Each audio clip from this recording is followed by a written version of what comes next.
On a lu quelques versets de l'épître de Paul à Timothée, des versets qui préparent très bien ce que le Seigneur m'a confié pour vous, pour nous tous, ce matin. Il s'est arrêté au chapitre 4, au verset 8, et moi je vous propose de relire ces deux versets, de les dépasser et d'aller jusqu'à la fin du verset 10. 2 Timothée 4, 6 à 10. Pour moi, dit l'apôtre, je sers déjà de libation, et le moment de mon départ approche. J'ai combattu le bon combat, j'ai achevé la course, j'ai gardé la foi. Désormais, la couronne de la justice m'est réservée. Le Seigneur, le juste juge, me la donnera dans ce jour-là. Et non seulement à moi, mais encore à tous ceux qui auront aimé son avènement. Viens au plus tôt vers moi. Car Démas m'a abandonné par amour pour le siècle présent et il est parti pour Thessalonique. Crescens est allé en Galatie, Tite en Dalmatie. Démas m'a abandonné par amour pour le siècle présent. Quelle tristesse pour Paul. Quelle tristesse pour cet homme qui a servi le Seigneur fidèlement et qui est maintenant couvert de chaînes dans une prison de Rome, attendant le moment où il va terminer sa vie, son témoignage par le martyre. C'est sa dernière lettre. Il est mort peut-être quelques jours après, peut-être quelques semaines après, nous ne le savons pas. Mais avant de mourir, il doit encore vivre cette expérience douloureuse de voir certains de ses coéquipiers le quitter, les uns pour des tâches qu'il leur a confiées, mais d'autres, notamment ce Démas, par amour pour le siècle présent. Un chrétien, un serviteur de Dieu rétrograde. Quelle tristesse, quel drame. Ce ne sont pas des cas uniques. Malheureusement, ce ne sont pas des cas rares. Nous connaissons tous des exemples de chrétiens rétrogrades et nous en avons peut-être même jusqu'au sein de nos familles. Il ne faut pas confondre ces chrétiens rétrogrades avec ces personnes dont parle Jésus dans sa parabole du semeur et des 4 terrains. Ces 3 premiers groupes de terrains où la semence soit ne produit aucun fruit, soit produit un fruit passager, ou disons germe, produit une plante et meurt bien vite parce qu'il n'y a pas de terrain, de terre, ou bien parce qu'il y a des épines étouffées. Ces gens-là n'ont jamais été des chrétiens. Ces gens-là ont été intéressés par la parole de Dieu, ont assisté aux réunions, ont peut-être pris certains engagements, mais n'ont jamais fait l'expérience de la conversion authentique qui est confirmée par Dieu par la régénération, par la transformation intérieure qu'est la nouvelle naissance. Ces gens-là, évidemment, ne peuvent pas persévérer. Ou bien ils se convertissent, ou ils retournent. Mais il faut quand même reconnaître que parmi ceux qui sont réellement convertis, ceux qui sont régénérés, qui sont devenus enfants de Dieu, certains sont rétrogrades. Démas était un chrétien rétrograde. Démas était un serviteur de Dieu, un disciple, membre de l'équipe de l'apôtre Paul. Nous le trouvons mentionné ailleurs dans les épîtres. Par exemple, dans l'épître aux Colossiens, écrite quelques années auparavant, Colossiens 4, verset 14, l'apôtre mentionne Luc, le médecin bien-aimé, et Démas. Démas salue les chrétiens de Colosse. Il est connu par les chrétiens de Colosse, par l'église de Colosse. Nous trouvons aussi mention de lui dans l'épître à Philémon, au verset 24. Et l'apôtre Paul écrit « Démas, Luc, mes compagnons d'œuvre ». Démas était donc considéré comme un serviteur de Dieu. L'apôtre Paul appréciait son service et il le considérait comme compagnon d'œuvre. Démas est certainement resté assez longtemps dans l'équipe apostolique et il a suivi ou rejoint Paul à Rome en captivité. Démas faisait donc partie de ce noyau le plus proche de l'apôtre, de ce noyau qui a été jusqu'à Rome, ou a rejoint l'apôtre à Rome. Et que s'est-il passé? Que s'est-il passé pour que l'apôtre Paul soit obligé d'écrire au verset 10 « Démas m'a abandonné par amour pour le siècle présent ». Que s'est-il passé? Peut-être que pour ce jeune serviteur de Dieu, car il est permis de penser qu'il était un jeune serviteur de Dieu, comme Timothée, comme Luc et d'autres encore, peut-être que pour ce jeune serviteur de Dieu, l'expérience de Rome a-t-elle été fatale, trop dure? Et voyez d'un côté tout le faste, toute la puissance, toute la gloire de la Rome impériale, le monde et ses richesses, la violence et puis aussi les facilités qui sont offertes à ceux qui vivent dans le monde et qui cherchent la gloire dans le monde. Et de l'autre côté, il voyait cet homme, ce vieillard, Paul, qui pendant des années et des années a servi Dieu fidèlement et qui maintenant reste dans la prison de Rome, dans un cachot, dans l'attente d'une mort prochaine. Et peut-être que ce contraste a été trop violent pour lui. Et il s'est dit, mais quelle vie as-tu choisi? Si tu continues dans cette voie, eh bien tu seras comme Paul. Après une vie de combat, après une vie de souffrance, tu termineras comme cela, dans un cachot, comme un malfaiteur. N'y a-t-il pas une autre voie, tout en restant chrétien, tout en restant croyant?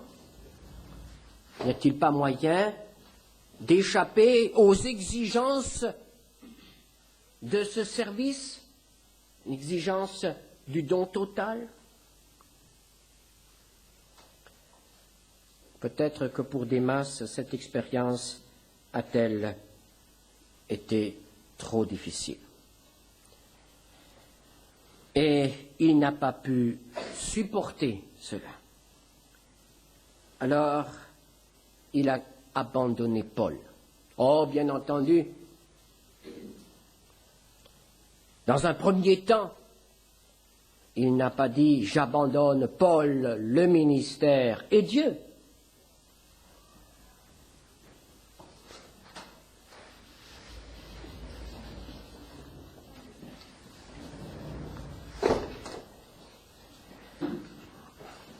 Nous avons quelques problèmes d'abandon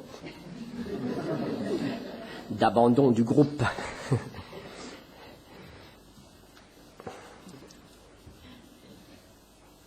Démas n'a pas dit « j'abandonne tout ».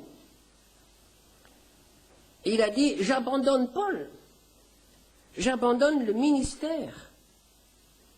Mais nous savons très bien que lorsqu'un serviteur de Dieu abandonne le ministère, il n'y a qu'un pas à franchir pour abandonner aussi la marche avec le Seigneur. Et nous retrouvons parfois ces gens-là installés fortement, confortablement même, dans le monde. Des masses de serviteurs de Dieu.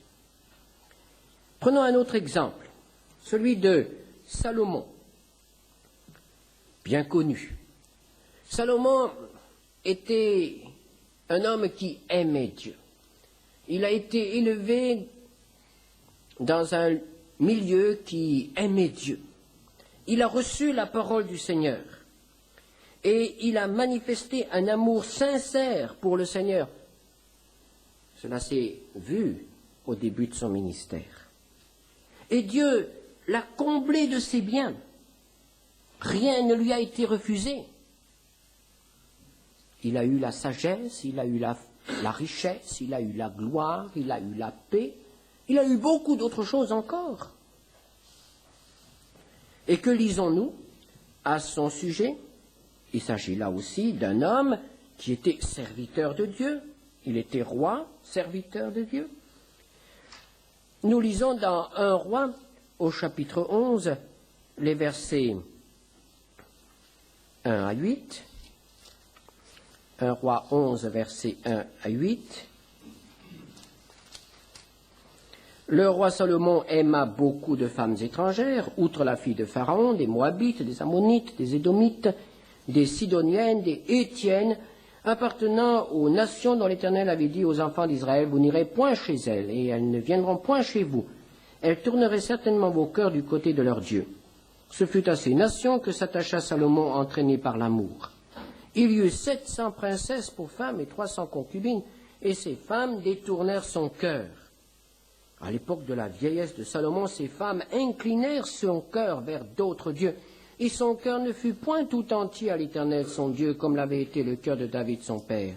Salomon alla après Astarté, divinité des Sidoniens, et après Milcom, l'abomination des Ammonites. Et Salomon fit ce qui est mal aux yeux de l'Éternel, et il ne suivit point pleinement l'Éternel comme David son père. Alors Salomon bâtit sur la montagne qui est en face de Jérusalem un haut lieu pour Kémosh, l'abomination de Moab, et pour Moloch, l'abomination des fils d'Ammon. Il fit ainsi pour toutes ces femmes étrangères qui offraient des parfums et des sacrifices à leur Dieu. Cet homme a manqué de vigilance. La parole de Dieu contenait des avertissements qui le concernaient de manière tout à fait personnelle, précise. En tant que roi, il ne devait pas se livrer à la richesse, il ne devait pas avoir de nombreuses femmes, il ne devrait pas rechercher certaines choses. Il n'a pas tenu compte des avertissements de la parole de Dieu. Tant qu'il a été jeune, tant qu'il a été assez fort pour résister aux sollicitations extérieures, il a pu maintenir son témoignage. Mais au moment où l'âge est venu, un glissement s'est produit. Il est devenu de plus en plus tolérant, il est devenu de plus en plus accommodant, il n'a plus eu le courage de refuser ce qui lui était demandé. Et lui-même, finalement, a sombré dans l'idolâtrie et s'est détourné du Seigneur pour son propre malheur et pour le malheur de tout un peuple. Rétrograde, parce qu'il n'a pas tenu compte des avertissements de la parole de Dieu, parce qu'il s'est laissé séduire par les choses du siècle présent. Abandonné par amour pour le siècle présent.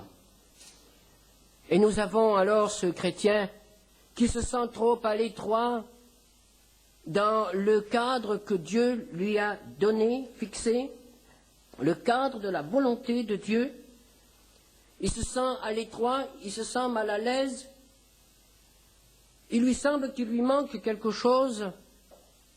Il jette les regards vers le monde, cherchant des satisfactions dans le monde, cherchant des compensations dans le monde, essayant de glaner par-ci, par-là, un plaisir que le monde offrirait, pensant qu'il peut à la fois prendre ces choses et jouir de toute la plénitude de la communion avec Dieu, qui seul est source de toute sagesse, de toute richesse et de toute plénitude intérieure. Il se laisse attirer, il se laisse détourner. Son cœur n'est plus entièrement attaché à Dieu. Il est entraîné par les choses de l'extérieur. Le Seigneur exprime ainsi ce drame par son prophète, le prophète Jérémie, dans Jérémie 2, verset 13, où nous lisons: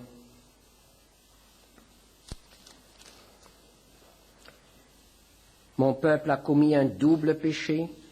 Ils m'ont abandonné, moi qui suis une source d'eau vive, pour se creuser des citernes crevassées et qui ne retiennent pas l'eau. C'est l'histoire du fils prodigue qui avait tout à la maison du Père et qui est parti à l'étranger. Nous savons la suite. Alors prenons aussi à cœur l'avertissement que nous donne la parole de Dieu par l'apôtre Jean dans 1 Jean 2, versets 15 à 17. 1 Jean 2, 15 à 17. N'aimez point le monde, ni les choses qui sont dans le monde. Si quelqu'un aime le monde, l'amour du Père n'est point en lui. Car tout ce qui est dans le monde, la convoitise de la chair, la convoitise des yeux et l'orgueil de la vie, ne vient point du Père, mais vient du monde.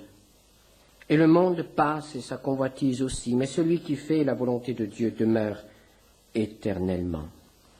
L'amour du monde, quel danger pour le chrétien. C'est ainsi que l'on devient rétrograde. Mais on devient aussi rétrograde autrement. On devient rétrograde par le péché, ou plutôt par la persistance dans le péché, la persistance dans la désobéissance. Nous avons des exemples aussi nombreux dans la parole de Dieu. Un autre roi, le roi Saül, lui aussi aurait pu être un bon serviteur de Dieu. Il avait été choisi par Dieu. Il avait été établi, désigné pour être le chef de son peuple. Et Dieu était prêt à le combler et à l'aider et à lui assurer une dynastie stable. Mais cet homme n'a pas tenu compte des ordres de Dieu. Dieu lui a confié certaines tâches et Saül ne les a pas accomplies ou les a accomplies à sa manière, imparfaitement, cherchant son propre intérêt. Il ne tient pas non plus compte des appels à la repentance. Dieu lui a envoyé son prophète, Samuel, pour l'avertir, pour le ramener. Saül n'en a pas tenu compte, Saül a résisté. Et lorsqu'il s'est humilié, c'était une humiliation superficielle, une humiliation pour sauver son honneur.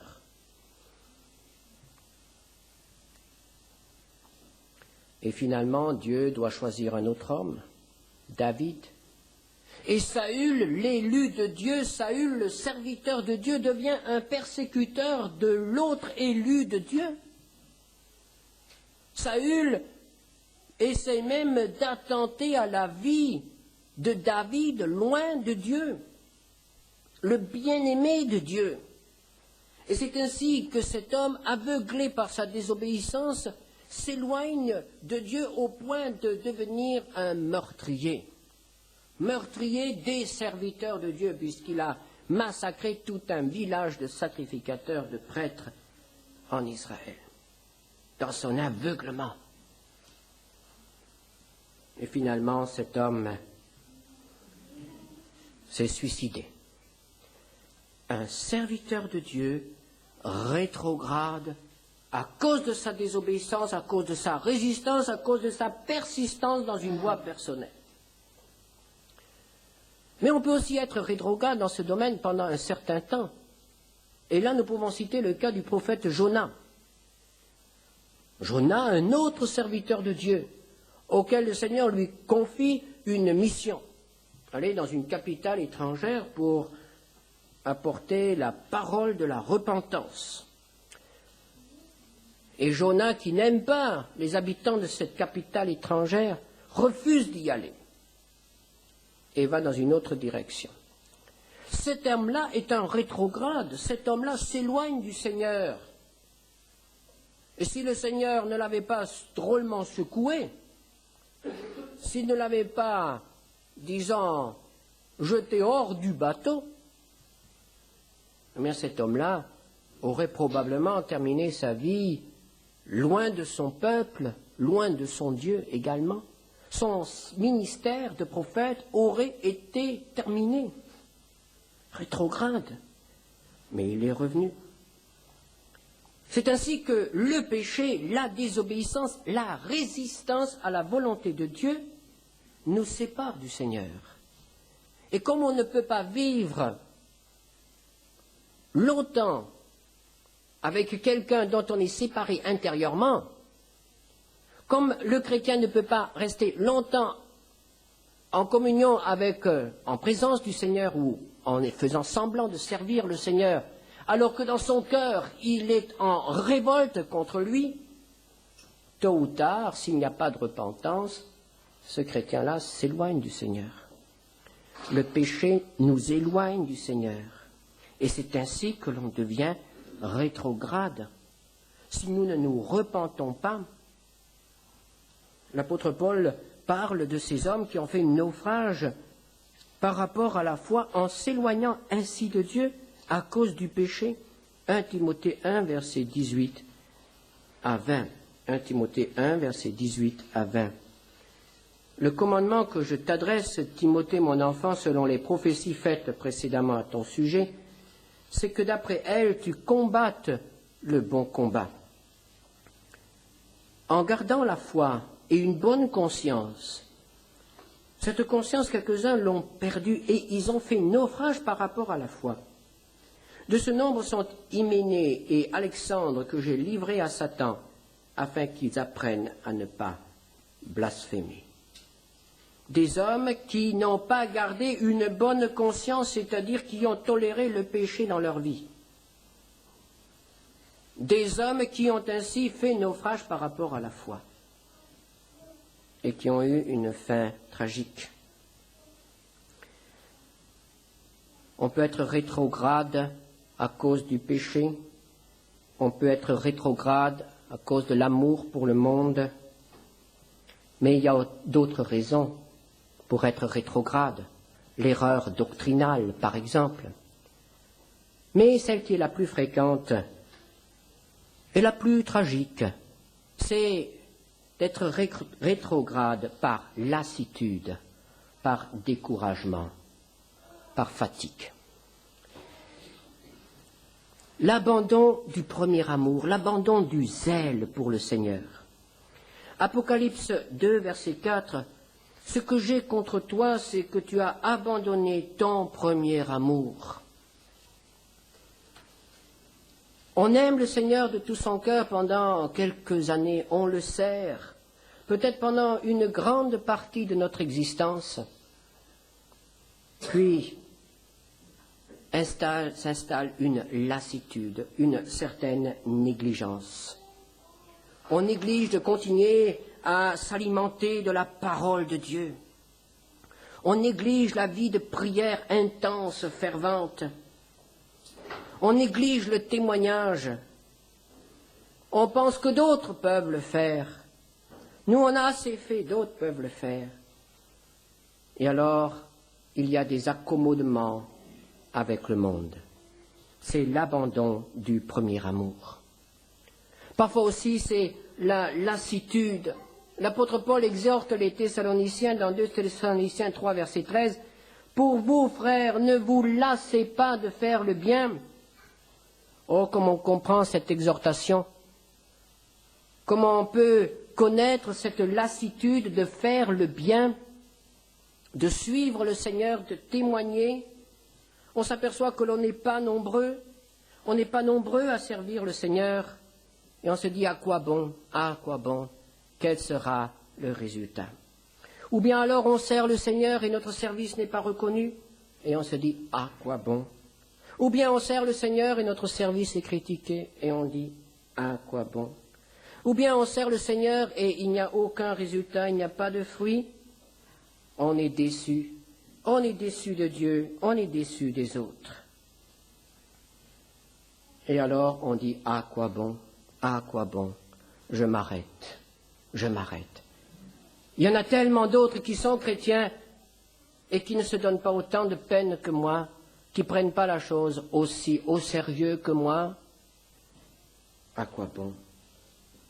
Et alors s'installe dans notre cœur une espèce d'abattement, de tristesse, d'amertume.